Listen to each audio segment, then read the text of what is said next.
Hazreti İsa Yerusalim'e ketib, nurg'un shahar yezlardan o'tgach, ta'lim berib bo'ldi. Biraylan uningdan: "Ey taqsir, qutqizilganlarning soni ozmi?" deb so'radi. Hazreti İsa ko'pchilikka mundaq javob berdi: "Oz bo'lsin, ko'p bo'lsin, sizlar tor ishdan kirishga tirishinglar.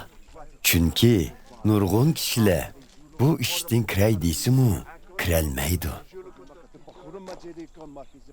Uyning xo'jayini ishni taqqan vaqtida sizlar tashqirda turib, taqsir, ishni eching deb ishni qaqsanglar, u yo'q, ochmayman, chunki sizlarni tonimayman deydi.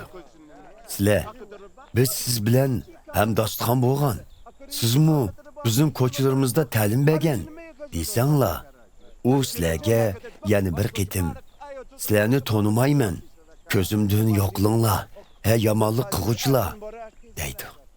Sizlar İbrahim, İshak, Yaqub va barliq payg'ambarlarni Xudoning podshohligi ichida o'zinglarni bo'lsa, sirtqi qo'g'ilib etilgan holda ko'rininglarda hasratda yig'lab, tishlaringlarni o'chirlatsizlar. U chaqda dunyoning hamma joylaridan nurg'un Yahudi emaslarning davlatlaridanmi nurg'un kishilar kelishib, Xudoning podshohligida hamdostxon bo'ladi. Shunda qilib, kaynidikilar oldiga o'tib, oldidikilar kaynida qoladi.